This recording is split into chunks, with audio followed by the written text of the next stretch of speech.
What's up, everybody? Welcome back into the Play the Fight Song College Football Show. Not sure what happened to the end of the intro video. JP tried to catch us slipping. He's like a child tonight. Fine. Week one is absolutely here. We have a ton of games to preview. We are pumped, very excited to break down 6 marquee matchups on tonight's show, as well and touch on some other ones. Time pending, of course. We won't keep you here for too long, but we're going to break down some of the awesome games. Probably one of the best week one slates of all time, in my opinion. So we got to go in depth with all of them. Joined alongside my week-to-week co-host, Jake, Reese, JP. Gentlemen, how we feeling? Jake, you first. Week one, college football. Your teams 1-0. You got to be feeling great. Yeah, that definitely helps week one. But I mean, I think win or lose last week, I think when we turned the corner, it would have been this Thursday regardless. And I think we would have just been so fucking back. Like college football is here. The boys are all together. Reese is back. GA heard an echo in the chat. He heard it that we're so back as well. So you said we might go, you don't want to keep us here too long, but I mean, we have too many good games to talk about. I should probably just be here as long as we want. Somebody says it's our show. It is our show. That is 100% true. But we did have, this was way back when, and I hope he's listening to week now. And somebody did come in and chirp us for an hour and a half long preview during preview season. We were like, man, we got to cover, there's 14 teams in this conference. We're trying to give them all the spotlight. Not to go over 2 hours for 2 years on those. It was like, we have to do something because we were going 2 hours plus easy. So that's just what happens here. JP is also here. JP, big matchup with Albany. You can check out his fan perspective, the preview of that game and the Hawks season live on our YouTube. Let's stop. Let's take a second. Let's hit the like button on this video. Let's hit the subscribe button if you haven't before. We're almost to 1.2K. Thank you. We love you. Appreciate you so much. All fan perspectives are now streaming. Iowa State takes on South Dakota this weekend. Check that preview with Jake and JT. My preview for Cincinnati, Nebraska is up and live. Thank you for all of you who have tuned into that already. And then JP's for Albany and Iowa. So the fan perspectives are up and rolling. Now we got to talk worldwide ball. We got 6 games on the slate. We'll start with Auburn, Baylor, Georgia Tech, Colorado, Ohio State, Texas, LSU, Clemson, Notre Dame, Miami, TCU, North Carolina. So we'll hit on every day because we have football starting tomorrow all the way through Monday, which is Monday. Yeah, absolutely beautiful. I mean, Jake's shaking his head. He's so excited. Reese, how you doing tonight? How you feeling in the purple room? Last time we'll see you in that. We got all the games, but hey, if you haven't watched, go back and watch a G5 preview too. We got USF and Boise State kicking off tomorrow night too, so that's gonna be a hell of a game too. But yeah, boys, we're so back. Like we're here. I've waited a long time for this, but it's week one. Like the Qs is taking on Tennessee and Atlanta. That's a shame that it's there, but I don't care. It's college football season. Like let's just have a good week, guys. A lot of orange rolling around on that field. So maybe we'll touch on that one after we get through the first set of previews. I want to remind you to follow us on all social media platforms at Play the Fight Pod. That's X, that's Instagram, that's Facebook if you're really greasy, although we're not very active on there. And then, of course, TikTok, which is awesome. And Jake's got content rolling on there all year long. And then if you do not have time to finish the episode live tonight, make sure you tune in on Apple Podcasts and Spotify for your full replays. JP puts those together. So, all right, gentlemen, we're here. It's week one. Let's get into it. Let's absolutely do it. Let's start with Auburn and Baylor on Friday. This game is going to be must-see TV. Sawyer Robinson, Jackson Arnold playing in an SEC uniform. Let's break this one down from the top. JP's looking antsy. Let's do it for us. Yeah, I think when you look at these two programs and the expectations going into 2025, they sit in a pretty similar situation, right? Both fan bases are excited. Both fan bases are kind of like, if this doesn't go maybe our way, now we're looking for a coaching change. What is going to be our Achilles heel here? I think there's one distinct difference between the two. Like Sawyer Robertson's playing quarterback for Baylor, and the other one's got Jackson Arnold, who sounds like more and more is just having different issues at camp. And that's just an offensive issues thing, not just a quarterback situation for them. There's talent all over the roster. Now send them out to Waco, right, where we've seen this place be tough to play in. We've seen the Baylor have a really good defense. We've also seen Auburn be stout, but just unable to make plays offensively to make things happen. For me, does Baylor have the DBs and even more defensive improvement because they have to shut down not one, but 2 great wide receivers for Auburn. I think I was looking through some stuff, and there was a Baylor site that was like talking about, they only got one good guy. Like, you ever heard of like Cam Coleman? I'm like, I don't know if you guys know this or not. But they got a couple good ones, and they got one through the portal who's going to be probably a chance to be an All-American. and Singleton from Georgia Tech a season ago. And then they have Simmons as well. So there's a three-headed monster in the receiving room. Does Baylor have enough of the DB power to kind of slow that down?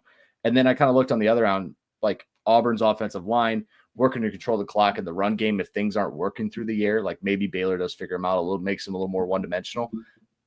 Not a great running back room out of Auburn. I think it's a solid one, though. It's obviously missing a star and a stud in it, but I think they can go around the clock and control line of scrimmage. But Aranda's known to have good defensive lines, good linebacking rooms. A lot of them return. Maybe that just gets better and better.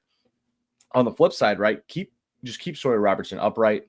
I think Baylor has a shot in this game. If you just make sure he can stay in the pocket, comfortable, deliver the pass all over the field, and then just supplement the run where you can, there's going to be a good chance because Auburn's got a really good front on the defensive side, right? Give him a chance to just dissect the secondary, make the plays he's made, for the eternity of last year, once he started to get the starts consistently. So I'm excited to watch this. I think there's two very different situations offensively for these teams, but two pretty darn good defenses that I'm happy that people are going to see primetime featured in this one. I'm also intrigued to see on the Baylor side of things how much Sawyer Robertson's in the game plan on his own, not just with elite wide receivers, but how he can extend plays, get outside of the pocket, and use his legs as effectively as he normally does. That's when he's at his best. I mean, he did it really well on the road at Colorado last year, and that they lost it late. It's a team that has so much potential this year, and I'm glad you highlighted the three-headed monster because that was what I was going to bring up too. That I don't think they're getting enough credit. Obviously, they're an underdog in this situation, and I get it's the SEC, but people kind of don't know about Baylor. They're not obviously that team that's going to be at the top of every news story going around ESPN because they're not in the SEC. The team that has high expectations for a reason, and actually was my representative in the Big 12 preview to be in the Big 12 championship game at the end of the year. So I like the Bears. Good feeling for me. Reese, what are your thoughts on this matchup? I think this one's kind of fun because other than like Ohio State, Texas, I think fan bases on either side of this, whoever wins or loses, I think they're going to go crazy. Like if they lose, they're going to freak out. If they win, they're going to be excited. Like I think other than like that game we just talked about, I think the fan bases here are going to go crazy. But I talked about like in my SEC preview, I think this Auburn team just kind of piqued my curiosity because like this is a game they need to win if they're going to get back to any sort of relevancy in the SEC. And there's just so many storylines like surrounding this team too, like. Jackson Arnold, yeah, he's supposed to be the starter, but also they're talking about, I forget the backup's name that they might throw into, and that Ashford kid from Stanford, but there's not Ashford. But the kid from Stanford, like, are they going to play multiple quarterbacks? And you have coordinators that are going to call different plays on different downs. Like there's just a lot going on that I think there's just so much that isn't football that's going to get shot, that's going to get rolled in this thing that I think is going to be dumb and hard to kind of separate week one, especially. Like, again, too, it's like, yeah, shocker. I think the quarterback going on the road is going to be a huge decider in this. So, like, is Arnold going to be comfortable and confident right away, which he just didn't hit last year at Oklahoma? But you mentioned the three receivers they have. If you can get some early completions, settle in. Like, maybe this guy can go settle in Waco and you can have a little bit of success with it, too. But the tough part is, too, is, it's Aranda's still controlling this defense, and it's number 4 returning production in the Big 12. You bring back Keaton Thomas, who's a first-teamer last year, and you get the Conference USA Defender of the Year and Travion Barnes from FIU. Like the defense is going to be shored up. So like, it's not just going to be an easy task to go into Waco and win this football game. I think Auburn's got a lot ahead of them if they want to try to win this game. Like offensively, they have to score more times than not. Obviously you score more points, you're going to win the football game too. But I just think in this one, you're going to go the home team in this spot, especially if you're going to give them points too. I think it's just kind of the thing too. It's only 2.5, so the home team with, I think, a better quarterback too. So that's just going to help out. Yeah, we haven't Ashton heard from Daniels, the quarterback from Stanford. Robbie Daniels. Ashford named quarterback at Jake. Flip that hat around for us. That no rivals hat. Robbie Ashford now quarterback. Wake Forest. Beat out Purdy. Beat out my boy Purdy. I do remember, Jake, you remember last year Robbie Ashford had to step in for Auburn, and the immediate text came through from Jake, like, Robbie Ashford's playing like this is Super Bowl 54. Like, it was unbelievable how he's hero ball out there. He was playing hero ball at that point. But we haven't heard from the Big 12 expert on this matchup. Jake, how are we feeling about the Baylor Bears on Friday night? I think this one comes down to what do I have lesser confidence in? Auburn's ability to really turn this thing around and Jackson Arnold get the ship right, or Baylor's defense? Because I know we think of Dave Aranda as this big defensive coach. I mean, the defense really wasn't that great last year. It gave up 87th in total yards per game. They were damn near 400. And I'm concerned because they ended the season really well last year. Clearly, everybody knows about the winning streak. But let's look at the winning streak. It was at TCU. Okay, I'll give you that one. Or sorry, TCU was at home.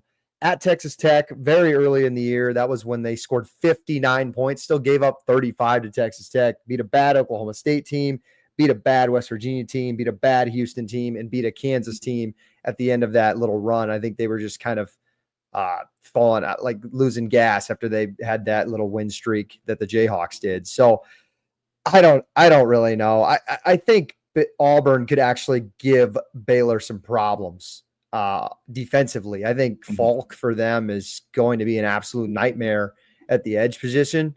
And for me, it's just, what do I trust less? And at this point, I think the vibes with Auburn and Jackson Arnold for me is what I trust less. So I think Auburn or Baylor's defense will find a way to have success, because just like I don't trust it. It's like you see him like Freeze yelling at Arnold, and then you hear all this stuff. Like Reese mentioned, I think Cover 3 was the first to report it. Like they're gonna have different play calls every other down or something like that. It's like I don't trust any of this. And I've only seen bad Jackson Arnold, and Auburn's a terrible place to be bad at. Like they're gonna burn the bridge as soon as you come back to Auburn, Alabama. So it's just horrible vibes for me for Auburn.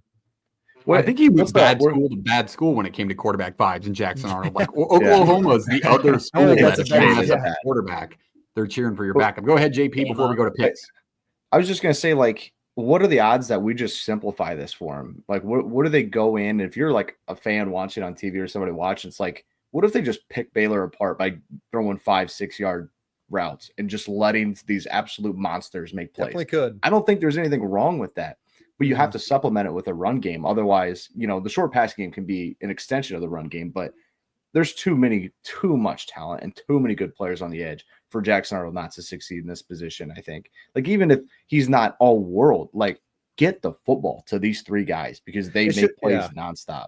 They're confident in that offensive line too. Like, it really shouldn't be that complicated. But no, we've seen that before. You make it complicated when you have three play callers in this whole fiasco. Yeah. All right. Yeah. That's the full breakdown of this Fox College football Friday night matchup. Let's go into picks. I have the live line on this game at Auburn minus 2.5. 2.5. Which way are we going, gentlemen? Reese, you go first. I'm going to go with the home team here. I think Aranda is going to make Arnold go to his second and third read and force some bad balls. So give me the Baylor Bears at home.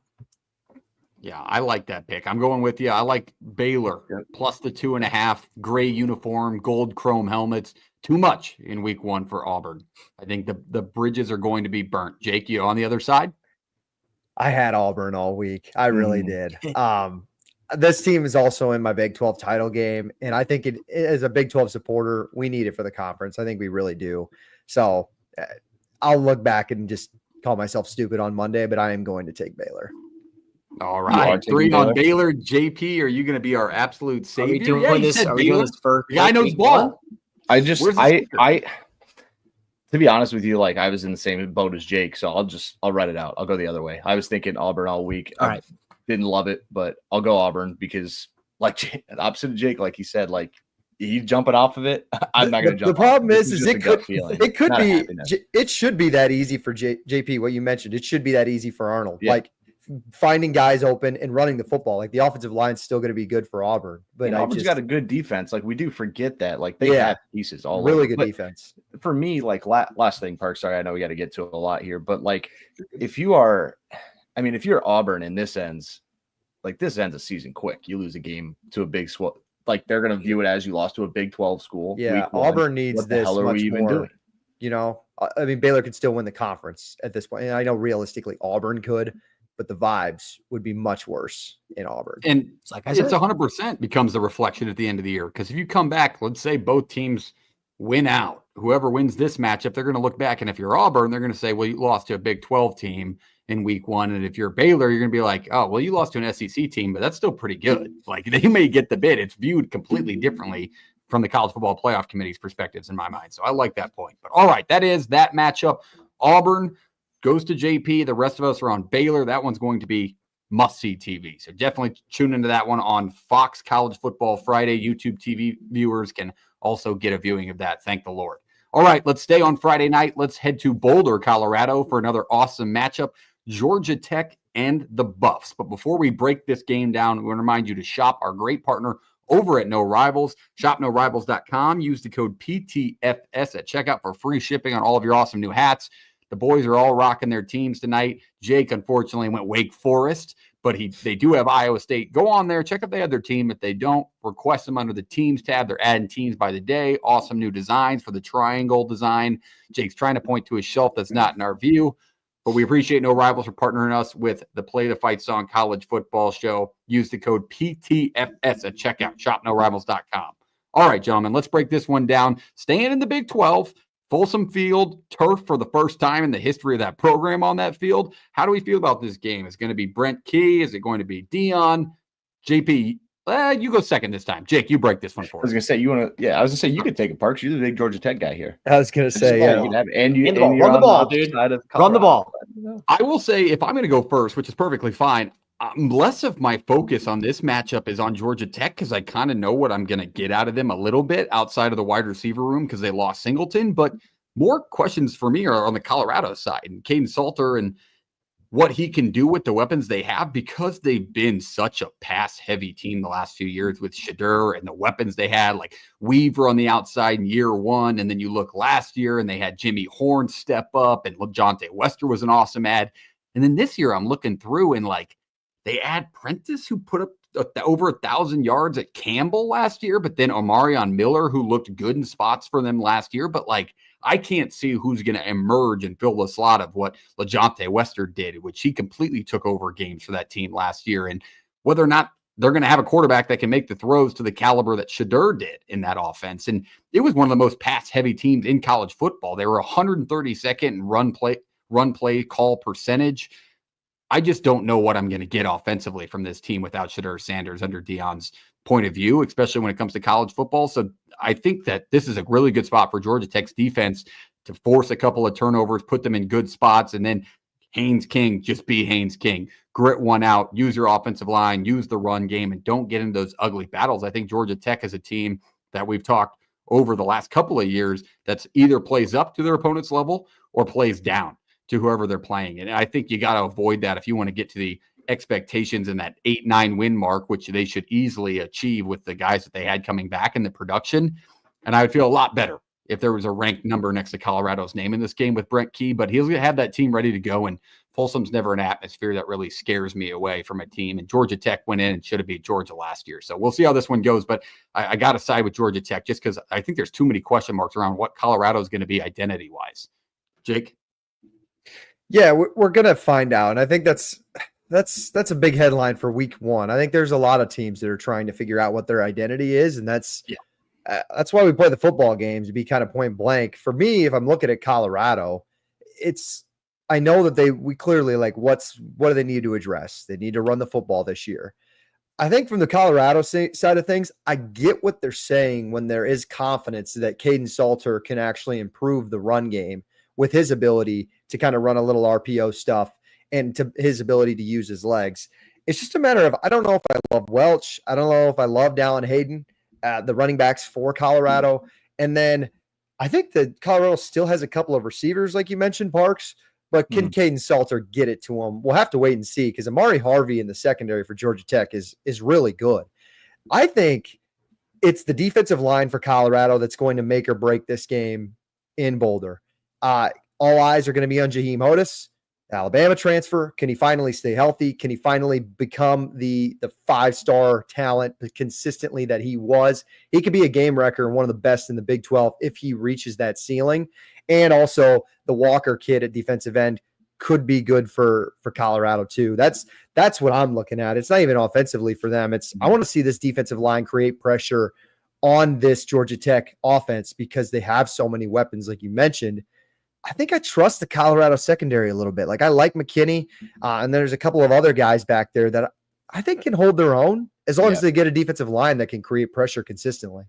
They 100% feel very confident that Hodge and McKinney are going to be able to, sit back in coverage with Rivers and Rutherford and kind of control that. And I think if that's what you want to do and go that direction. I think we saw McKinney was solid last year, but it took him a while to get his feet under him and really go into that. We'll plug in two really good elite receivers and then a quarterback who has pretty good connection with both of them and the ability to move around the pocket makes it tough. Like to stay on like Georgia Tech offense, Colorado defense, the Georgia Tech offensive line was picked a little bit through the portal, as a lot of offensive lines are when you have big names and good years, but it's still cohesive and it's still really good together. That's a Brent Key specialty, right? That's just what he does and what he operates. Yep. I think you have to feel comfortable with who you have with the keys in his hand and Haynes King. And then you have to feel really comfortable with the front and then the pieces on the outside, even with the loss of Singleton, right? And then flip it on the other side. I think Colorado will have a better chance to run the football, right? They keep Jordan Seaton. I believe he was like an honorable mention Big 12 or honorable mention All-American in some spots. Lose another two pieces because they were good for Colorado last year, but their run push metrics were abysmal. And they didn't even try. Like, even when they tried, it was bad.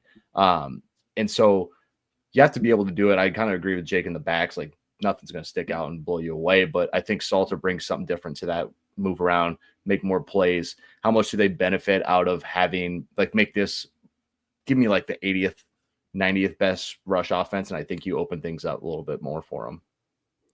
I'll also be intrigued to see, before we go to Reese quickly, I want to make 2 points. One, a correction. I called them a young apprentice before I talked about the Campbell transfer, but I should have called him an old veteran.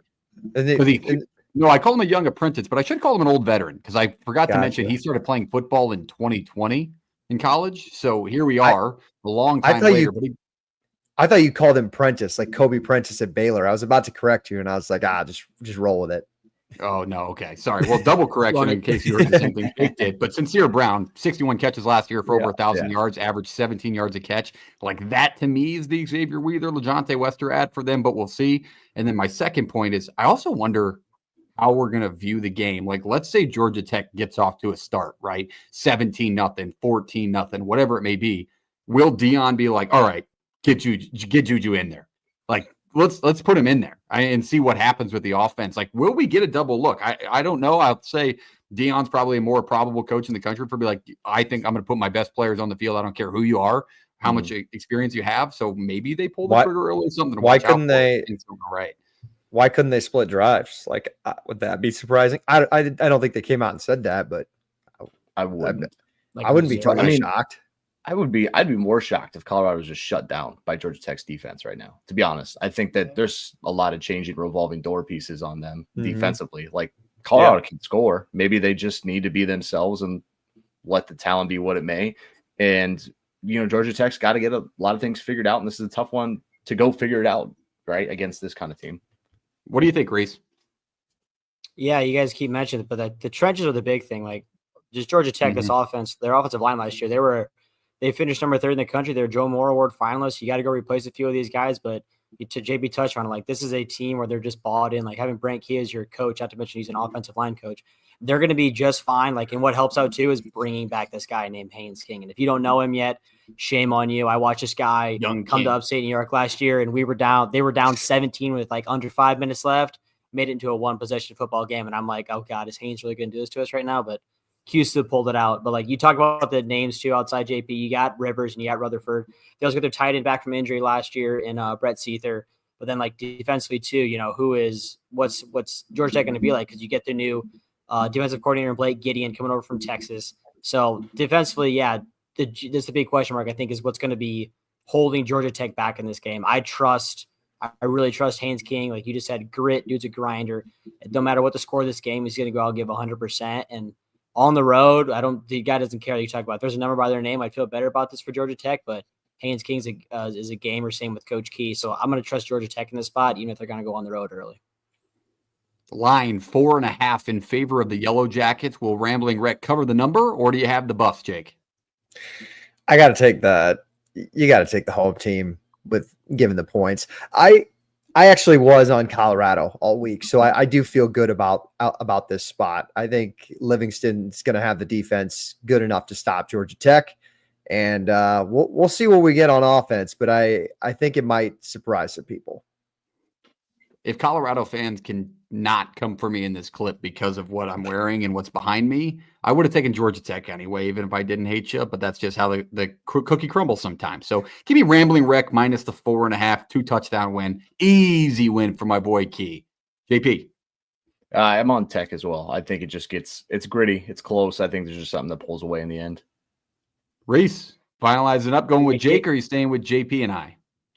give me the Ramblin' Wreck. You got to replace Shador and you got to replace Travis Hunter. Those are two huge pieces. So I just think that's way too much early on to figure out for Colorado that was your entire team last year. Otherwise, they would be as popular. So give me the tick.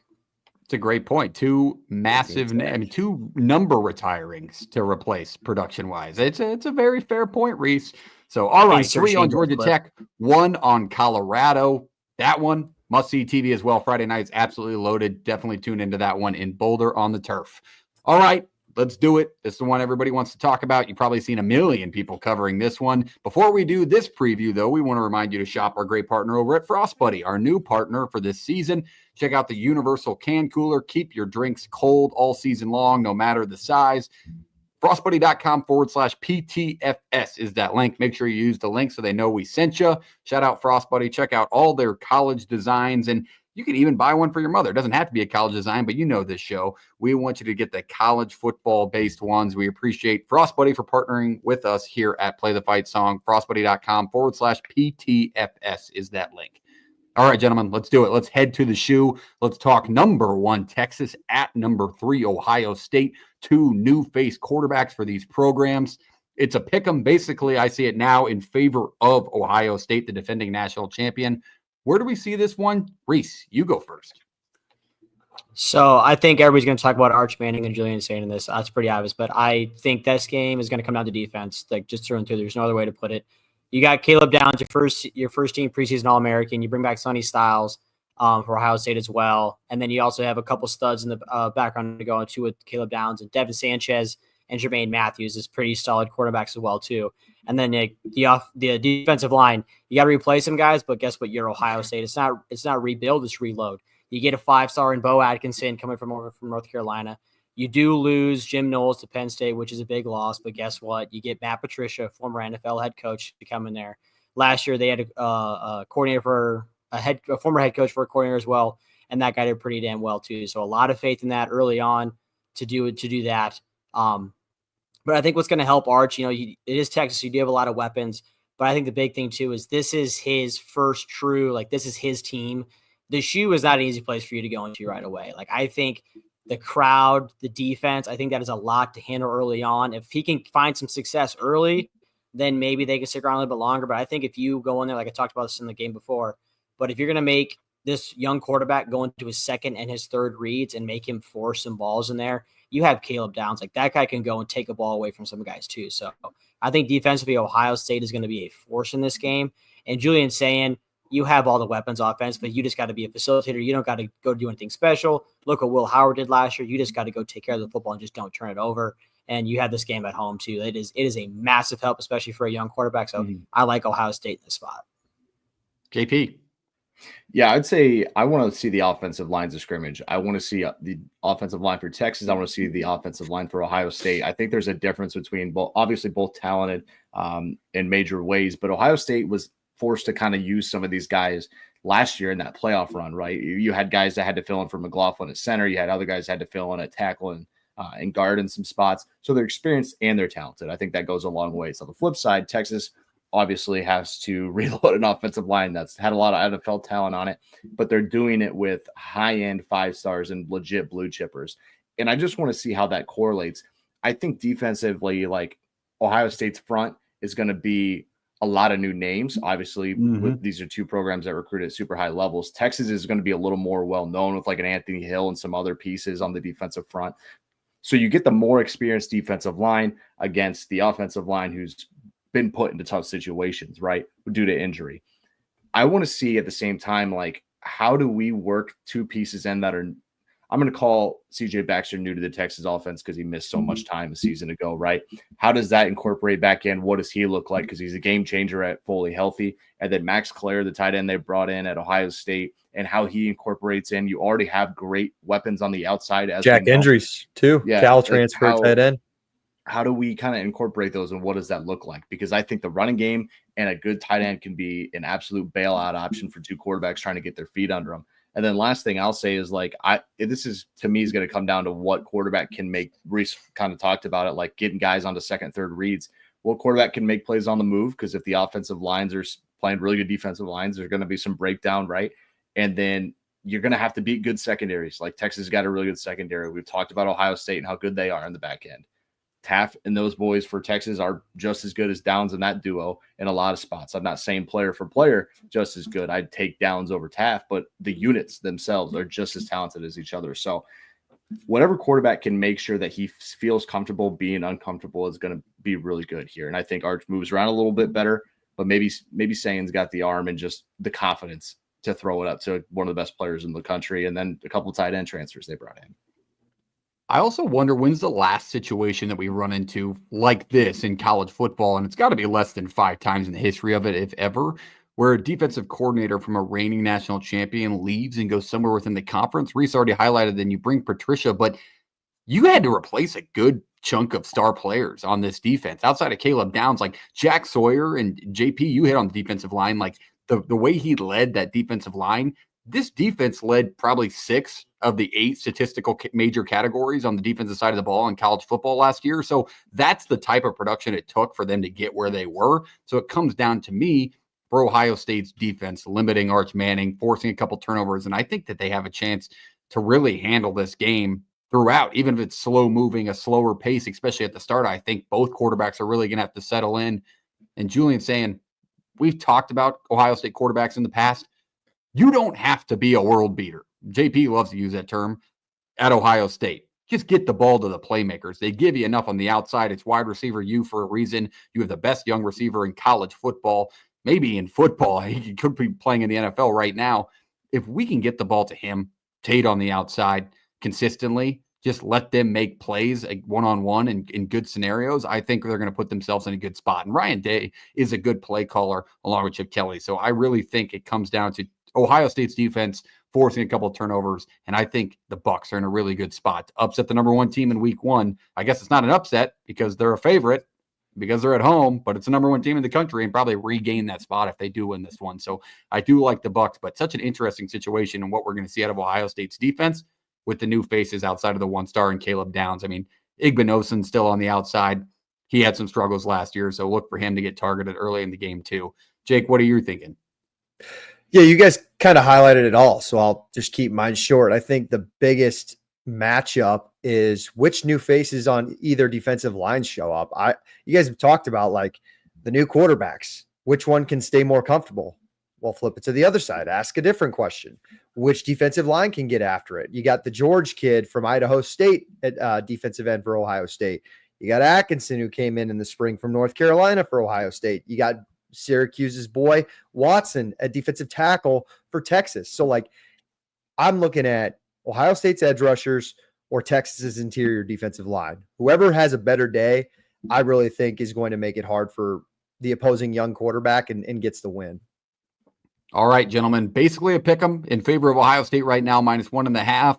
You just tell me who's going to win the football game, and that's who you should probably put the bet on, people, if you're not a betting person. But this is who we think is going to win the football game. Let's go backwards from the way we just previewed it. Jake, you first.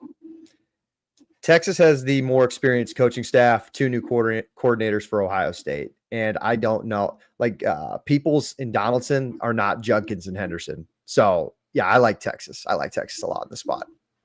All right, there it is. I will go the other side. I think Ohio State can get it done enough just because I think home field advantage is too much for Arch Manning. Obviously, a lot of high expectations. He's played college football before in a very limited role, but I think Ohio State can do it just because of the spot they're in. I mean, it's reigning national champion. You got to feel a little bit disrespected that you're not even a 3 or 5 point favorite coming off what they did. And I think Julian Sand has the ability, and we've seen it in the past from his film and late in football games, similar to Arch Manning, to get it done here at home for the Bucs. So I like Ohio State winning this football game. JP. Yeah, I confidence meter 0, but pick is Texas. I think similar reasons to what Jake had. 0. Reese, you're giving 3 on 1 or 2 and 2 split? Dude, you flip a coin. Yeah. 50-50, bud. Heads or tails? Well, I'm going tails and fails. I'm going the Ohio State Buckeyes in this shot. I think home field is way too important here. All right. Home field, week 1, 2 new face quarterbacks in college football. I think you could go either way. Let us know in the comments who you think is going to win this big-time matchup. If you hit the score on the nose, I'll say it. Well, I'll buy you a no rival hat. On me, if you hit the score in the comments right on the nose, Drop your score predictions below. We appreciate you being here one more time. But that is Ohio State and Texas. Obviously a massive week 1 matchup. Big noon kickoff. Gus Johnson, Joel Klatt on the call. Okay, gentlemen, let's move it to Saturday night. Let's talk LSU and Clemson. This game, I think, is going a little underappreciated because of the Ohio State-Texas game and what we're getting early in the week. But, like, this is an all-time matchup. Brian Kelly, Dabo Swinney, Cade Klubnik, Garrett Nussmeier, 2 experienced quarterbacks, the complete opposite situation of what we just broke down. JP, you do this one for us from the top. Yeah, I think if you're looking at this one, it's going to be 2 of the better quarterbacks within the country trying to find a way to get the ball to some of the better receivers in the country as well. And I think if you're going to watch and see what happens with this one, you're going to get a lot of knowledge out of how good Klubnik and his receivers, his young band of receivers, can be this week. But LSU feels like they really fixed the secondary, right? They tried to fix it a season ago. It didn't really go well. They missed on a lot of the portal hits. Again, we're going to have to see it this year. They're saying the same things. But if there is real issues in that secondary still, I'm confident in the young band receivers for Clemson and Wesco and all those guys to go get it done. Klubnik to do it with his legs. On this other side, are we going to be able to keep Nussmeier in the pocket and feeling comfortable? Because this offensive line for LSU was a massive strength a season ago. This year, it feels like they're still working to get some of the kinks out, put guys into position to win, put them in a spot where they feel comfortable with a lot of them. Not a easy thing to be like, hey, by the way, go play one of the better defensive front fours in the country in Clemson. So if that becomes the issue, that becomes the problem for LSU. It's tough for Nussmeier to feel like he doesn't have to play hero ball. That's what happened to him last year. Felt like he had to do more than, was really asked of him in some spots. I would look at, if you are LSU, to get into a point where if your defensive front and your linebackers are solid and nothing crazy and that secondary is actually fixed, I'm feeling more and more comfortable of you stopping this, this Clemson attack, because I don't think the running back room is elite. It's solid. I think Klubnik went against good competition, was good last year, but he also saw some flaws. The Texas game is obviously the one in everybody's mind where he played better and they stayed within a game, but they also played tougher teams last year and got kind of whooped up on by Louisville at home. That out physical them. They got, beat real bad in the opener. You just don't know what Clemson you're getting. The expectation is that you're getting the best version of Clemson that's upgraded from a season ago. But why isn't the expectation the same for LSU? I feel like if you're looking at LSU from the outside, you're either really high on them, like they got a chance to win a national title. You're like, they're going to miss in the secondary again. The offensive line's bad, and it doesn't matter how good the quarterback is. I'm kind of in the camp where I think both teams are going to be really darn good. And I think the Clemson linebacker duo might have a heyday here. If they can keep that offensive line, if defensive line for Clemson can keep them off the second level, you're going to watch 2 of the better linebackers in the country kind of have a chance to just go to work and stop a run game and get after Nussmeier. So I think that's kind of where I see it. It does lie 100% on how good can LSU be along the line of scrimmage on the offensive side. Because if it's rough, it's going to be a long night. But if things are good, watch some fireworks. Jake? I think it's just put up or shut up if you're Clemson in this spot. You went 0-3 last year versus SEC opponents.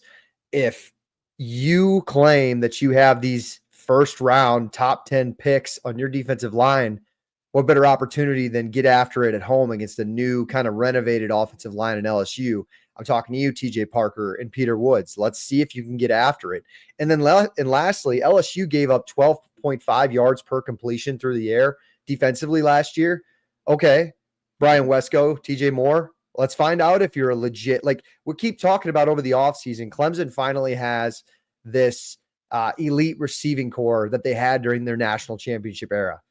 All right, let's find out. Like, this is a team in LSU that I think is not top 3 in the league. I just personally don't see that right now, and I don't think that.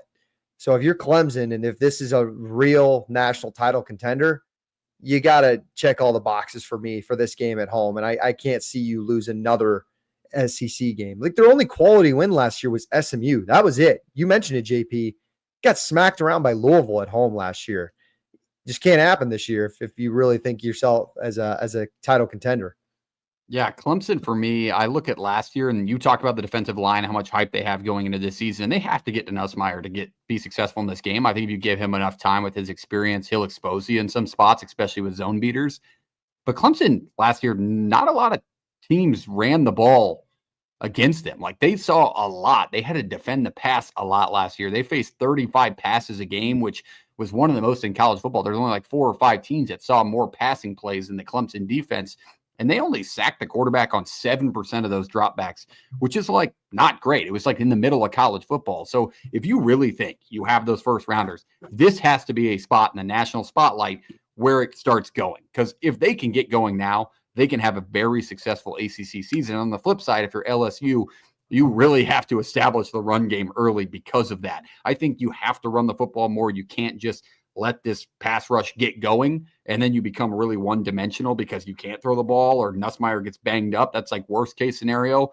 So I think it has to be a good balance. But whatever you're going to do, whatever your plan is, you got to establish it early because I really think whatever side Clemson gets a jump on, they'll kind of carry it through this game, being the home team. Reese. Yeah, this is huge, I think, for Clemson. You guys talk about they're supposed to be a title contender for the end of the year. Like, you have to win this game, especially at home with an SEC opponent. Klubnik gets all his top guys back from last year outside. You get Williams, you get Westco, you get Moore. That's massive. You lose Maffa, which is a big loss, but Klubnik maybe can get some goals with his legs.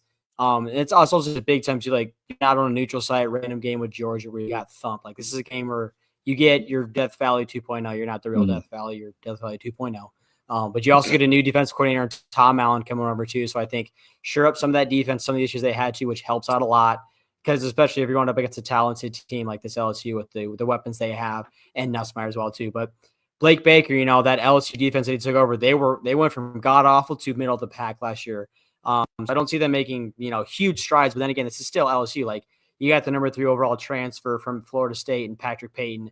You got a kid from Florida, Nebraska. You get a couple studs, and you get Perkins back as well too. Like, they got weapons on defense that can make this an issue for Klubnik and company if they don't figure it out early.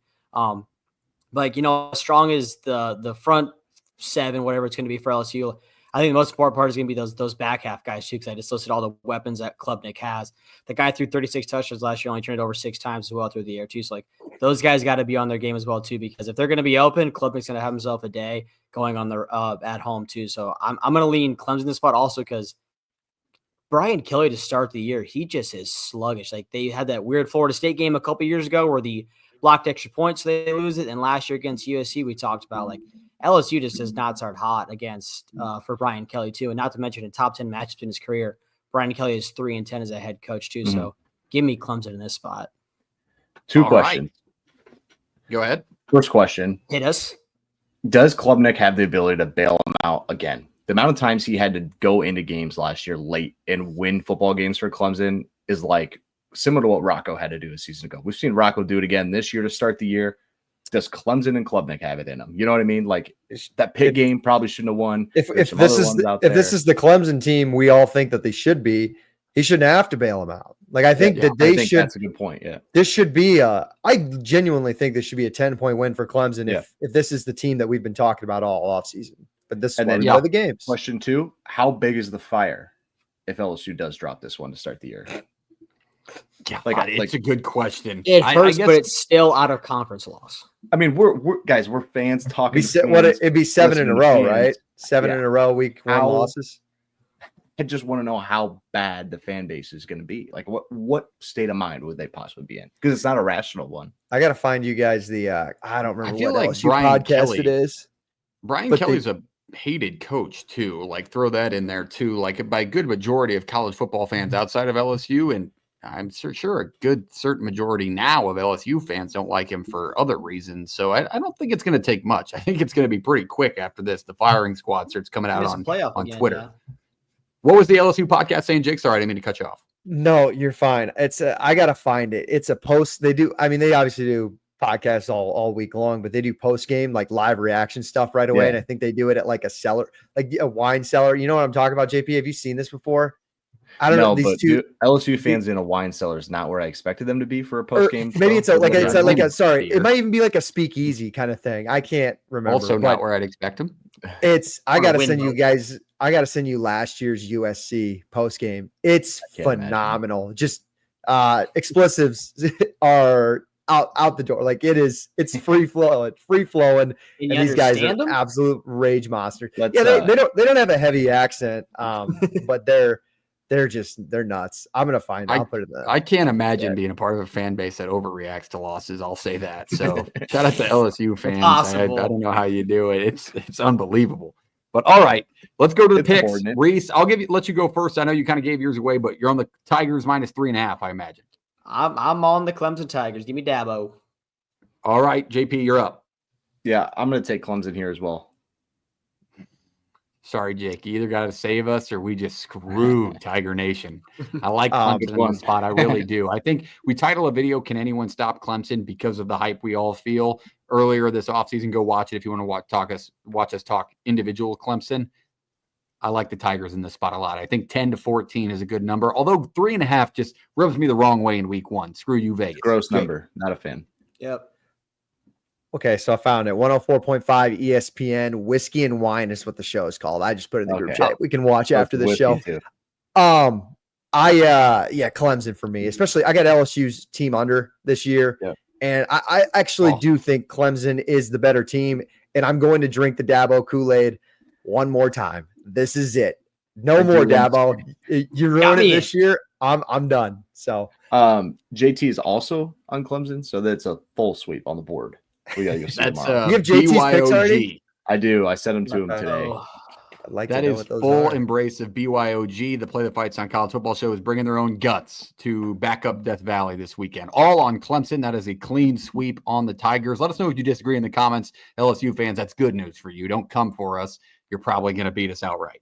But all right, let's go to one more. No, I'm sorry. We're flipping the page to Sunday. This is one of the few and far between times you'll see us talk Sunday football in-depthly, so let's enjoy it. Let's talk Notre Dame. Let's talk Miami. I know we already had somebody in the comments talking about Notre Dame running Miami out of the building. I respect the hell out of that. My hot take this year was 7-5 Miami will be a thing. This will be the start of it. Tell us why, or if you disagree with me. Jake, break it down. You're the Notre Dame de facto guy. Yeah, I'll take Notre Dame as my de facto team this year. That's fine. So I'm glad we get to watch them on God's day. On Sunday, Notre Dame gets to play football. Did I have this right? Is Notre Dame lost 6 straight at Miami? Am I just pulling that stat out of my ass, or did I see that somewhere? No, I think you saw that. I remember seeing that as well. Somebody fact check me if I'm not. So that one, vibes aren't high there. But gentlemen, here's the deal. On the other side for Miami, you look at Carson Beck. Can he revitalize his career? Was it his fault at Georgia? Yada, yada, yada. Who cares? This is why we get back and play football on the field. Last year's national championship, fellas, involved 2 transfer quarterbacks. Were in their senior year between Riley Leonard and Will Howard. So this thing can be done. Like we've seen this before. We could see a bounce back out of Carson Beck. It's going to be coming down to some of the new faces at wide receiver for Miami who are going to have to gel early because they're going against, I believe, the best cornerback duo in all of college football between Christian Gray and Leonard Moore. So very much get your plate full there if you are the Miami offense in the passing attack for Miami. Best matchup of the day, Notre Dame's D-line versus Miami's offensive line might be the best trenches battle we are going to get the entire college football season. Notre Dame's defensive line, while it's got some young faces, some new guys after you got to replace a good amount between Mills and Cross and whoever, this still highly regarded as probably the best defensive line in college football, and that's what they're saying out of South Bend. So it's going to be tested early, going to be tested real early.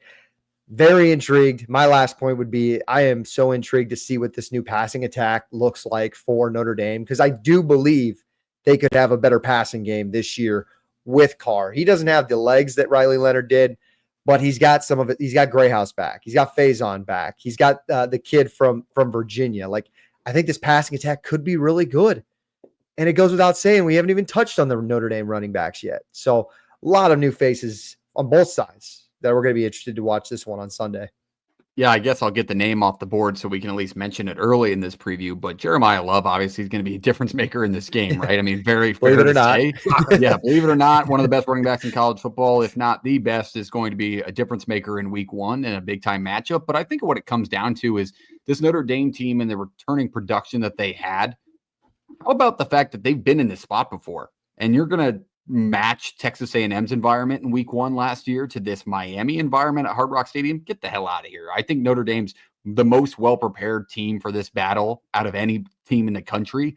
especially with the leadership. I love Marcus Freeman. I'm a Marcus Freeman guy. I like what this offense does. And I think people forget that Notre Dame team that we watched in the national title game last year was extremely banged up. Like the depth that they had that still played to that level was a real thing. So I really like them at full health with guys on rest, and the production is all good production that they brought back. I mean, you're playing in the national title. So I think it comes down to Miami's offensive line taking a step back. Can Carson Beck throw the football like Cam Ward? In my mind, it's not even close. I think Xavier Restrepo is a way bigger loss than Miami fans gave it credit for. I don't think they replaced enough. I like Notre Dame to absolutely handle this game on the road in week 1. I agree with our boy in the comments. JP, were you laughing at me, Jake, or just excited? No, the comment section. We got some good comments tonight. Appreciate you guys jumping in. I just think we got to come up with a name for our comp. We got to come up with a name for our like fans, whatever. The bandstand or something. I don't know. Give you the 12th man's already taken. The 12th man's already taken. So, no, band, like bandstand, like we're that could be the marching band or something like that. That's the band. Yeah, and Gus is not in. Get Jared comment up there. Let's get it out of the way quickly. We have this is the Miami. This is the modern. He's already going to start pissing me off. We're talking about Notre Dame and Miami right now. Yeah, this is Miami, Notre Dame. What are we doing? Focus in. Give us time, brother. Back in Miami. I would just say, like, this is another program in Miami that believes they have the secondary fixed with transfers and then blue chippers that have come up through the backside. If I'm being honest with myself, I'm not going to sit here and say CJ Carr is just going to light up this secondary, even if they're struggling again, because while Notre Dame does have pieces and found some really good pieces, I think at the playoff games that are playmakers on the outside, I am worried that it becomes one-dimensional. CJ Carr is not on his game. The Kenny Minchie stuff I can't get out of my head. We listened to Bud Elliott and we listened to other guys through all the pieces talk about how it sounded like Kenny Minchie outplayed this kid from a lot of different sources. And I'm not saying that doesn't mean CJ Carr is not talented. I'm not saying that Notre Dame didn't just float that out there to kind of, throw people off. But if the run game's all you got, and then you're going up against Carson Beck, who I think is still a really good quarterback. I just think, again, got put in a weird situation. Maybe things didn't flow right at Georgia that had him, forced him out. There's a chance that this just becomes what defense can flex their muscles more and suffocate the offense. Because I think Beck is going to have to find receivers that he's confident in. I think they'll still have a really good run game, but you're going to have to go against a defensive front four for Notre Dame that's nasty. And on the flip side, Notre Dame's going to be like, well, I have a great running back duo, right? And then I got a young quarterback. We're going to lean on that. Well, Miami's front four is pretty darn good. I don't know if you guys had followed that. They feel like they didn't get a lot of love last year because you had Cam Ward on the other side. I mean, what are you going to do when you have the best quarterback in the country making plays? It's just tough for me to be like, yeah, someone's definitely flexing their muscles and just blowing the other one out in this one. I think both offenses might sputter for a little bit, especially early. But you're going to learn more about these two teams than I think. The only team I would say you're going to learn more about this week is LSU than Notre Dame and Miami. I think you're going to learn just about everything you need to know about these two teams week 1. Reese. Yeah, I just think other than Syracuse, this Miami offense might have to replace the most pieces. You lost the number 1 draft pick in Cam Ward. You lost Damian Martinez, and you lost your top 6 pass catchers. That's a lot to replace. I don't care who you're playing week 1. If you're playing Georgia, Alabama, except you get Notre Dame coming to town. It's that's a lot to replace. And we talk about Beck too. When he was at Georgia, when he had Bowers and McConkey, he's a stud. But guess what? When those guys left, they fell to the middle of the pack in the SEC. And then he obviously had the injury come down too. So, and the names they got in the portal were some good guys, but nothing that really jumps off the page at you as a guy that has the potential of a Bowers or McConkey too. So they talk about this offensive line kind of being their strength, especially for Notre Dame. That's where they're going to lean in the trenches and kind of make this game kind of ugly. And talk about too, CJ Carr, he just got to hand the ball off to Jeremiah Law. It's your first start. It helps out when you have a running back like that. If he can just not force throws, you can just get yourself to convert your third downs, handing it up to Jeremiah on first and second down, making it a 3rd and 3 or a 3rd and 4 compared to 3rd and 10. That just helps you in quarterback out too. So I I'm leaning with Parks in this one. I think Notre Dame goes there and does their thing. I think Miami has way too much to replace early on. And again, I just don't have a whole lot of faith in this Miami. That's why I took their under this year. So, all right, let's go kind of a mix here for picks. JP, I'm going to go to you first. JP, tell us, you got Notre Dame or Miami? Notre Dame I have down as a 2.5 point favorite. What are you thinking? Did you say you took them, Parks? You did take Notre Dame? Yeah, I like Notre Dame. I'll take my pick first if you want me to. I like Notre Dame very much. I was writing it down. JP's noted down.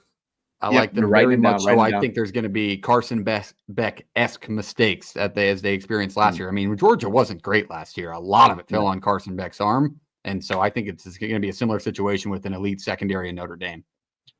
I didn't do this with the Ohio State-Texas game, but I'll do it here. I'll take the home team. I'll take a couple points with Miami. Okay. One on Miami, one on Notre Dame. Where are you going, de facto Notre Dame guy, Jake? Yeah, I was kind of in the same boat as JP. I'm like, am I really going to pick another short favorite on the road in these top 10 matchups?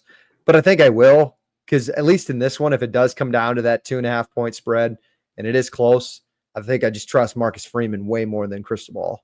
So I will take Notre Dame. I like that. Reese?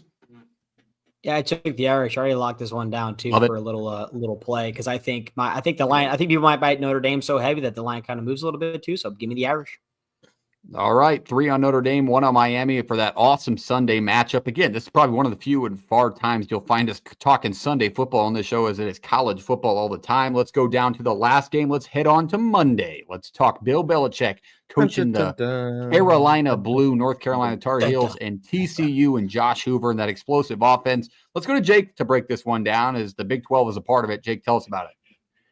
Yeah, the Big 12 might be a part of it, but I'm not really even sure what to expect for this matchup Monday night.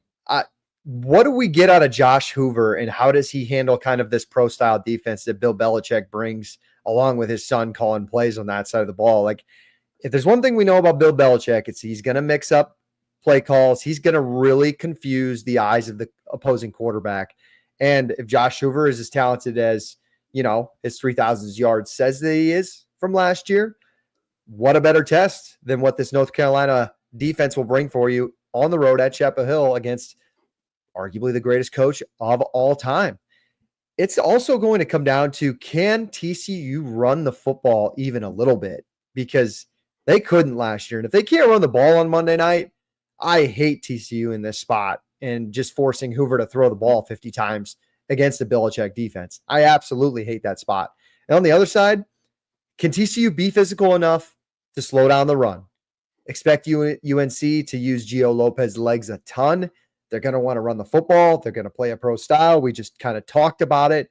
TCU was 87th last year in defensive rush yards given up. So they were susceptible to the run on defense last year. And I think that should be the strength of what North Carolina is going to have to put together on offense on Monday. I think we're going to get such a different look for North Carolina. And I have to give, this is probably the hottest take I've ever given compared to like most football fans. And we'll probably have NFL fans just coming for my throat. But I don't know if Bill Belichick is as highly regarded as, I think he's overly regarded. I'll say it that way. I think a lot of his championship and the caliber of football that he was able to achieve in the Super Bowls came from his quarterback and the greatest of all time, because you saw what happened when he was gone, and it wasn't great. So I don't know if it was a product of the system, if Tom Brady was, really carrying that team. I don't think it's going to be a quick turnaround here at North Carolina where he's going to turn them into a football team that's dominant, but I don't think they have to be in this situation. Let me be very clear. I don't think it's not Georgia coming in to play North Carolina. I'm not saying they have to upset them.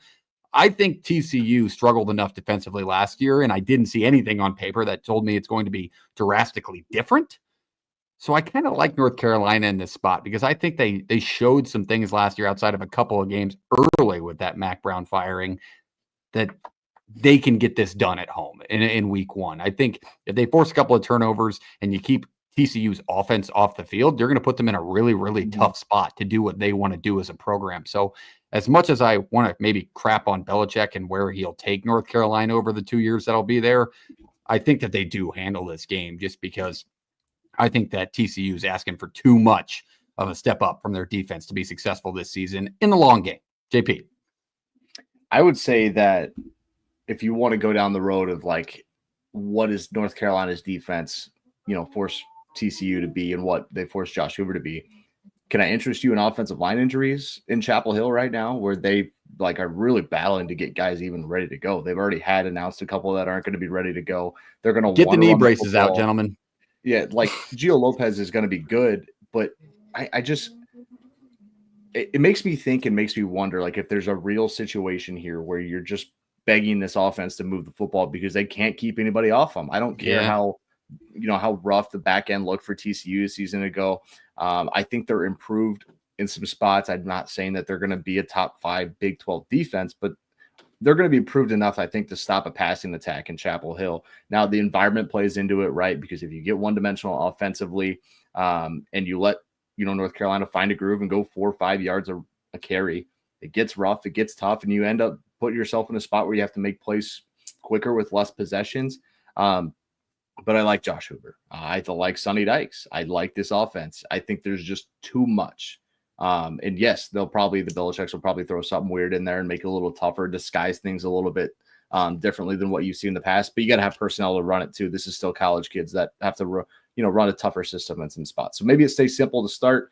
But I like TCU in this spot also because I think they have a real shot to be towards the top end of the Big 12 this year. And if I picked them to lose this one, I don't really. I think I'd be contradicting myself a little bit. I feel like we could use that last sentence for like any Big 12 team on previews of week 1. Like they could find themselves winning this thing at the end. That's just where the Big 12's at. But I like your points, and I like how you used environment in that word because I was trying to think back. When's the last time we've seen North Carolina in like an environment where we may see them this coming Monday? Like Sam Howell days, probably. I don't know. I hope some excitement's back in that program because it's fun in the ACC when North Carolina is good and then those fans are invested. It's a great fan base. Reese, let's get your thoughts on this matchup. Yeah, just the things that are going to help Hoover out too. You bring in a stud from the FCS of Idaho and Jordan Dwyer, and you also bring back Eric McAllister too, who was your big target receiver last year for your big play. So that's going to help him out too. Like we talk about that offense. I just think with Gio Lopez and the North Carolina offense, I think they're going to struggle to keep up with TCU and kind of the pace they're going to go at with this game too. And not to mention, your coordinator in Avalos, the defense was not good last year. But then again, I think they made some strides. And if they can continue again this year, just, you don't got to be incrementally better, but just little things as you kind of go here. And like, what a great start here to go on the road in Chapel Hill. So I'm going to take TCU in this spot. I just think Josh Hoover could be the Big 12 Offensive Player of the Year too, and who knows what this team's going to be when it comes to their win total as well too. So give me TCU in this spot. All right, I think we gave away our picks through our preview. Reese, you're on TCU, JP, North Carolina, correct? No, I'm on TCU. All right, so maybe we'll be on the other side. Jake, you going to leave me hanging, or are you joining me? You go to your pick next. Yeah, I like North Carolina in this spot. Remember last time TCU Get him up, Jordan. had all eyes on them. This new head coach going into college football, and everybody was really excited to watch the opposing team, and that one wasn't even a road game. Yeah, I like North Carolina. Yeah, this is another game I think we're really going to have to. Both quarterbacks are going to have to settle in, even though Hoover has the. Where's Jordan going to be for this game? That's important. But I think they're going to have to absolutely settle into this game, and I think overall, this was probably the most confusing game for me to pick when it came to against the spread. I don't like the number. I don't know what either of these programs are going to be. I think TCU is going to be better than last year, but how much better, I don't know. Where the hell is North Carolina going to be at the end of the year? Lord knows. We just picked like 5 or 6 games that all have a point spread of 4 points or less. So yeah, welcome to week 1. Week 1 of college football, one of the better slates I've ever seen. But give me North Carolina too. I'll take the home dog when I'm as confused as I am about a game like this. So 2-2 on the last game of our in-depth previews. Now we can kind of open up the floor. Any game you want to touch on? Tell us why. There's obviously many games that we could discuss before we get to our best bet of the weekend and our dog to close out the show. Open floor. Any game you want to bring up, JP? You can go first. Jared wants to know. We'll get to that. We haven't talked about this one yet, but maybe that'll be the one JP wants to talk about. No, I had it on my list, but I'll just since we got to get to a couple more segments here, I'm just going to go quick here. Utah, UCLA. I think that even if Nico's better and they have a better offense, and I struggle to see UCLA running the football and then just being all of a sudden really good through the air on a Utah defense that I think is going to be pretty damn good. And I just want to see Dampier against UCLA wasn't bad defensively a season ago. They fought hard the entire time. They're not a team that quits. So I'm just ready to see that offensive scheme and that really good defense against a guy who, filled up this spring press clippings. Yeah, I like that game too, because I've slowly over the last couple of weeks since our preview seen the Dampier hype building. just slowly throughout social media world. And all of a sudden Utah thinks they're back. And we'll see if a Cam Rising Utah's team can be what they should be within the Big 12 conference. But on the other side, I don't think people gave enough credit last year for the grittiness of that UCLA team GAP mentioned for Ethan Garbers and the effect he had on that team and the way he could extend plays and run the football. So I really think it'll come down to Nico's arm in that matchup. And if he makes some mistakes, Utah will make him pay. And it's a couple gritty ass programs. So a great game to mention. Jake, games that stand out to you. Yeah, the other one on Sunday night, I know we have this in the rundown, like Virginia Tech, South Carolina, the Beamer Bowl. It's going to be a good one, like two fun quarterback matchups. I don't know if it's the best, but these are two fun quarterbacks within college football. And I just think Virginia Tech returns 4 total starters. After last year, they were one of the most returning productive teams in all of college football. In 2024, just obviously didn't go that way. So I'm just interested how the new offensive line looks for Virginia Tech, because they bring in West Virginia's offensive line coach. They bring a couple of guys with them. That's supposed to be new and improved. And you're going to find out early against Dylan Stewart and that defensive line.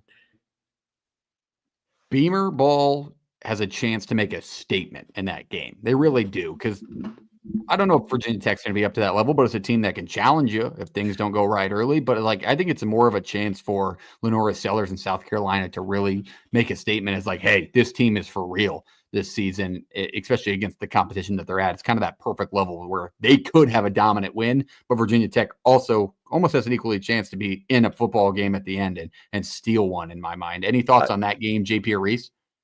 Or Jake, go ahead. I was just going to say, too, I didn't mention Razul Faison, the Utah State transfer at running back, was cleared to play from his eligibility. So that's huge, because I think they need a Rocket. Like Rocket Sanders was really good for them last year, and I think he could be a good replacement for them and how him and Sellers run the football. Any thoughts on this matchup from Jake? JP or Reese? Sorry.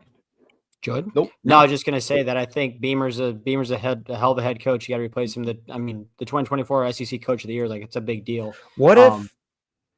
Sorry, yes. I was just gonna say, what if he blows out Brett Pry? Pry gets fired, and then it's like prodigal son coming home. That's tough. But maybe what if it's can get them out? You think but South Carolina was, if South Carolina doesn't lose to LSU last year in that big, like, they're a team that could have been in the playoff. Like, no, I know. So they would have been at 10-2. But what if he wants to do that? I know in the SEC show, he's like, I don't want to be like where they bring up my dad all the time. But it's like, in the back of his mind, he's watching Virginia Tech suck, and he grew up with it, and he coached there. Like, he could turn them. I don't know. He could turn them around and make them into a playoff team in the ACC, where it's maybe easier to win and make the playoff there. Very fair point. Something to consider. All right, I'll move it down the line. I'll kind of bring up this game just so we can kind of get it off the way. But Jared did come in with Jared's wondering that there's going to be 70,000 Nebraska fans in Arrowhead Stadium tomorrow night. There was all the talk in the world about that game. I'll be in attendance. It should be a fun time. I'm praying to God it should be. I thought worst case scenario, I'm sitting there on Saturday trying to enjoy this beautiful slate I just previewed, and I'm just miserable because of how Thursday night went. So Cincinnati has a lot in their hands that they could take care of. I really hope it doesn't go that way. Obviously, my full thoughts are on my fan perspective on that game, so you can know exactly. Go give it a listen. I think, but I'll let the floor open for Cincinnati, Nebraska. Your thoughts on that matchup, Jake, as the Big 12 guy that's talked to Cincinnati fans in the preseason. You can watch that too. Also, I got to shout out Twitter comments. This is my guy. He's like my Jack State follow. So this is good. Yeah, you missed it. We went 20 minutes in depth on UCF Jack State before you jumped on. You just missed it, unfortunately. I will say this. We want to talk about that game. What do we think? I like Jack State. I'm not betting because what are they? 8? Isn't it like 18 points or something? Like an 18-point spread? It's something ridiculous. I thought I saw 16 and a half, but you could be right. Either way, Jack State on the road in the bounce house. Both of those teams just two completely new teams. It's gonna be a good one. But sorry, I'm a Clint Trickett guy, and I'm an anti-Frost guy. I'm not that much of an anti-Frost guy, but I just don't think this is obviously a good year for UCF and the quarterback talent that they have compared to what he had. I like Jack State to at minimum cover that number. I think it'll be way closer than that. So I like Jack State and where they're at as a program. I like their offense. Any thoughts? I'll talk to a guy with a dog's dog coming up here soon. Ooh. Yeah, that could be. It wasn't my pick, but I would put that up there as at least a fair play for anybody to take. Any thoughts on Cincinnati, Nebraska going back quickly from the group? Jake, thoughts on the Bearcats and the Big 12 name there? I don't know. I think don't piss me off. No, I could think there's like 9 different scenarios I've played in my head that I could see all of it. I could see Nebraska winning by 20. I could see a close game and Cincinnati pulls that one out. I could see Cincinnati coming out hot and they blow it too, because they're really good at blowing like close scores, the way you were looking at me. The close games is the epitome of what these two both don't like to get into. So you just sound like you're trying not to step on toes as you speak here. That's a good man. That's a good friend. I think it could work. Like, I think Cincinnati's offense, like Sorsby could be good enough. I think the run game could be good enough for them. Their offensive line's pretty new, but also like, we've heard a million times, like this is the year Nebraska makes the playoff and all that stuff. And I'm not saying you're wrong. Well, you could just go back down the list. You've heard that 24, 23. I know that's what I'm saying. And I'll tell you that, like, I'm aware. I'm basically just wondering, like, when are we finally going to get that first Nebraska game of the year that they finally play to the way we expected them, or at least the way they were being talked about. Nice try. Next point. 4-win UTEP, 3-win UTEP. Next. Convinced me there right in week 1. So no, I have Nebraska PTSD. That's why I kind of get gritty at that question of like named week 1 games, like the week 0 Northwestern, the week 0 Illinois. Then we had the debacle with Minnesota. The week 1 games just God. I was listening. Play UMass, play Albany, play. I don't give a shit. I just don't like these games, but I'm excited. Fuck out, man. I mean, what am I getting straight for? I'm not saying that. No, that's what you want as a fan. Like, you should do barely that. said anything. This gets fired up. We give shouts to our friends on this podcast, our friends over at Viva La Cats. I was listening to the Cincinnati side of things, and they were more so. They just kept talking about the Raiola quote about him looking like Mahomes and stuff. And I think they're more concerned about that than. Yeah, I've seen him get into some absolute Twitter burner battles with Nebraska fans, which is a road to, I would advise to. That's what he was saying. Steve was saying that. Yeah. So it's they're a little that's worth your time. Right. Yeah, no, they're just unrelenting as well. Like, they'll never stop. I know that there's a few that still go back at Colorado. Weeks and weeks later for news that has nothing to do with them. But anyway, different page, different point. Let's move on. Let's go to any other games that anybody wants to mention. Reese, you haven't talked much. You got anyone on the slate that you're looking at? All right, let's move it down the line. Then let's go to our best bet of the weekend. There's a lot of numbers out there, a lot of games, full slate. Tell us what bet you're really tickling your feathers. Where is the money at this weekend in week 1, gentlemen? Jake, you first. I feel bad because I haven't really dove into a bunch of plays yet this week. So I feel like I'm letting the listeners down, but I will give you one play I've put together so far this week. I think Jordan already knows it. We're going to be laying the 35 with USC at home, welcoming in the newest FBS team, Missouri State. Thanks. I think they're going to throw the ball a billion times. Like, I don't think Lincoln Riley's concerned about holding anything back. And I think the defense took a major step up last year. So if that's the case, I think Missouri State's going to really struggle, which they got their quarterback back. They got the running back from FIU. Maybe it's something, but Delaware is welcoming Delaware State Thursday night. Good idea. Missouri State in their first FBS game, they're traveling across country to play USC. They're trying to get paid. They gotta get the NIL money up. Not a good idea. Like, let's ease our way into this thing. Missouri State not taking that advice. So, yeah, give me the Trojans. All right, we fully broke down this game, so mine's not going to be a surprise. You can rewind the video and really listen to my thoughts on it, and you can hear why. But I like Notre Dame minus a 2.5 to be my best bet of the weekend. I really think they take care of business in Hard Rock Stadium this weekend. JP. Georgia Southern minus 2.5. I think it might be 1.5 now at Fresno State. I think Fresno State stinks. I don't think Fresno State's as bad as I think you took them. That's because you're mad about last weekend, Jake. No, I know. I think Warner stinks. I don't think I thought they were going to Conklin the entire year. I don't think he's what they want. It's bad. He's not good. I think Georgia Southern's going to have a chance to just expose that defensive front a little bit and just put you in space. Are they going to Statesboro too? No, this is in California, in Fresno. Ooh, Georgia. Californian. They're flying across the country though. We'll see. California. We'll see. I think EJ Warner has a great chance to follow in his father's footsteps. JP's going to be watching him play for the Iowa Barnstormers here. No, he's going to be watching him play for the Iowa Barnstormers here in a few years. $100 a touchdown. Yeah. All right. We'll stay off that. We're not going to dog the kid. What are we trashing kids for on this show? What are we doing? Brought it up. But all right, Reese, give us your best bet. If you thought Shavers was stinky, how about the under in the Illinois Western game at 63.5? What? Time out. Kick him. All right. Get out. Get out. He's done. We're done with him. I'm not doing that. What are we doing there? Reese. Western Illinois. Oh, my bad. That's right. I have Western Illinois written down. I have Illinois. You weren't. I have it typed over here. I'm kicking him out just for that. That's unbelievable. Illinois, Western Illinois, my bad. 48.5-point favorite, and we're laying the under. Yeah, we're laying the under. Dude, you think Western Illinois is going to put up more than 10 against this one? Illinois is not going to blow them out. They're going to blow them out over 56. You need to stop. I was about to say, hey, under 3.5 first quarter points. There we go. Good one right there. I was about to say, hey, I'll say Illinois Western. I could tell you there's 11 first game of the year. I know you just got back to the United States, but my God. Hey, hey, buddy, let's calm down. I had my first one stolen in Notre Dame. I wrote this one down as like a backup. I was saying Notre Dame, but you know what? We're going with this one. I appreciate it. I had a backup.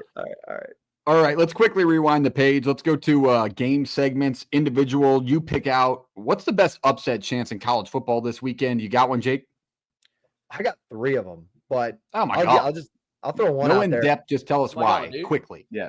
Old Dominion at Indiana. Don't steal them. You guys remember what Old Dominion did last year, right? They were a play away from beating South Carolina on the road. So Colton Joseph's back. I think Old Dominion could be a dark horse in the Sun Belt. Maybe this Indiana team's not what we think it is. I don't know. Just something to watch for. I will give mine. It's a really far-fetched upset, but I could see it in a world where everything's perfect for me in college football. How about Montana State on the road at Oregon? We saw the battle Idaho gave that team early in the season last year. New quarterback at Oregon. Montana State, good FCS program. Everything will have to go right. The stars will have to align, but that is a far upset chance I could see happening in week 1 in Eugene. All hell would break loose. I know Oregon's probably going to win the football game, but it's a possibility. It's a good program. JP. Mimi, UTSA, A&M. Nobody's talking about it. I think UTSA is pretty good. 8-4 may strike again, and this would be a tough way to start the year. But A&M is pretty good. UTSA is pretty good. I don't think it's the walk in the park that people thought it was. Walk in the dog park. It would have worked both ways. I would have liked to have it. Words there. Yeah, we never touched on this one. I think just because of what happened to him last year. But I mean, Florida State plus the 13.5 with Alabama at home. Yeah, maybe? I don't know. That's one of the more games. We haven't mentioned that game, but that would be like headline of all headlines 5 years ago. Simpson struggles. You're going into. I mean, they're going to get up there. Like it's not going to be like a quiet stadium. Like they're going to be loud there and rowdy. And what if Castellanos and that team starts off hot? And we saw Alabama go into Vanderbilt last year and lose. I don't know. I would put Alabama minus 13.5 as best bet number 2 for me. I think Castellanos has a rough. BTA. BTA. Oh my God. Okay. Well, we got 2 different sides of the story there. I like that pick, Reese. That's a possibility. It's a tough place to play if that place gets up and going and the whole stadium's open, for God's sake. But all right, let's go to underrated game of the week. What underrated game of the week? What's on the radar that people aren't getting? We previewed 6 marquee matchups, but what's one that you're going to be tuned into that maybe people aren't putting down on paper to definitely watch? Jake? I'll go last because mine loops into Dog's Dog. Jake? Okay, I hope I'm not picking JP's pick here. We'll see. This is one of the 11 o'clock kicks. And I know all eyes are going to be on Texas and Ohio State, but you might want to have this one on a side TV. How about Mississippi State going to Hattiesburg? We're good.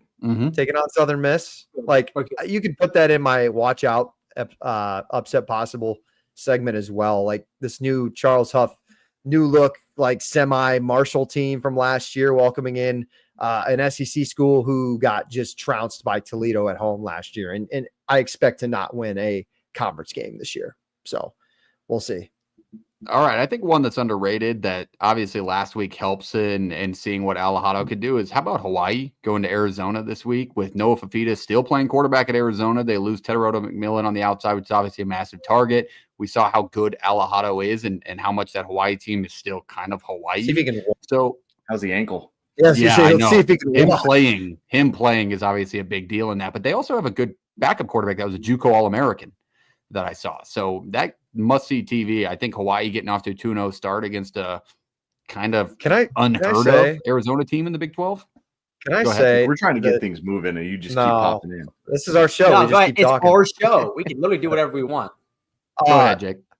The Mountain West in general was horrendous last week. Like I know Hawaii won, but like you also played Ben Goldbertson. Ben Goldbertson might be the worst quarterback in college football.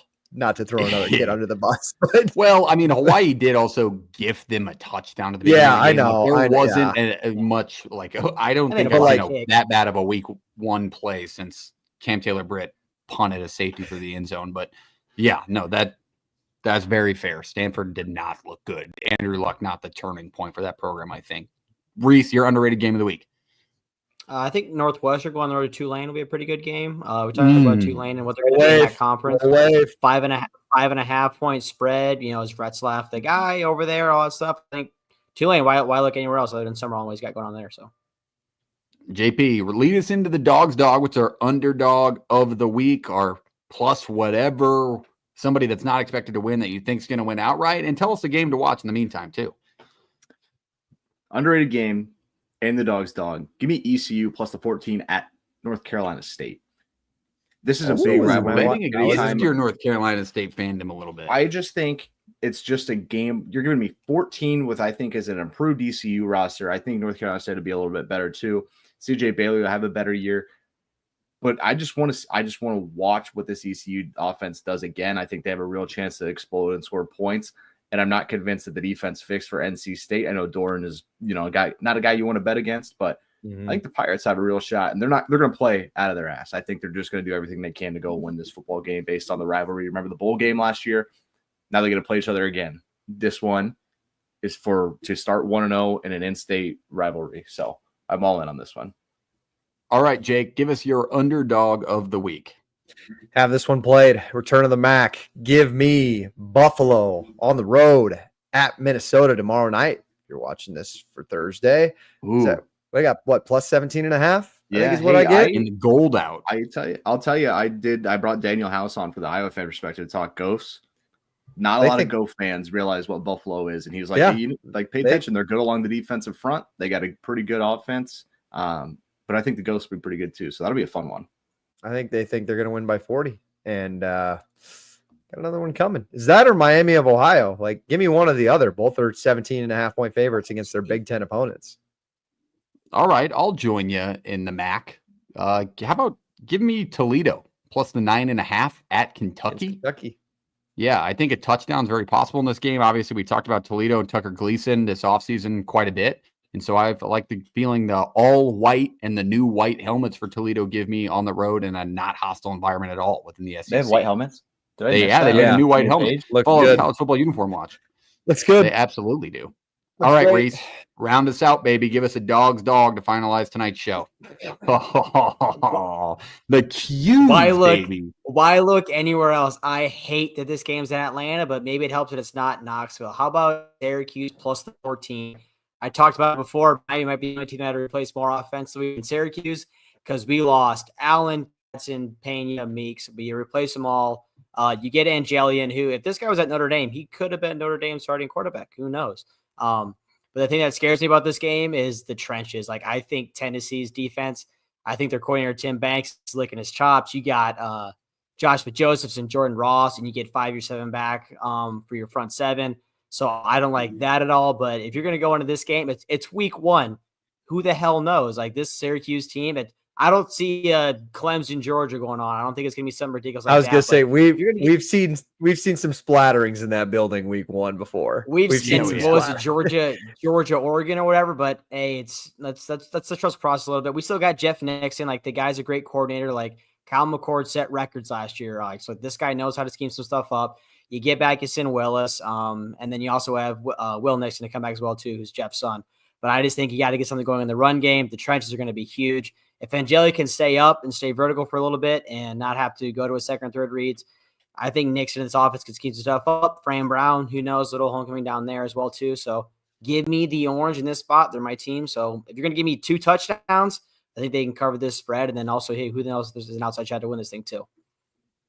All right, there it is. That is the full week 1 preview out of Play the Fight song. We love you. We appreciate you being here. Shout out No Rivals, our great partner. Shop norivals.com. Use the code PTFS at checkout for all of your awesome new college hats for this season. Stains, 5 o'clock.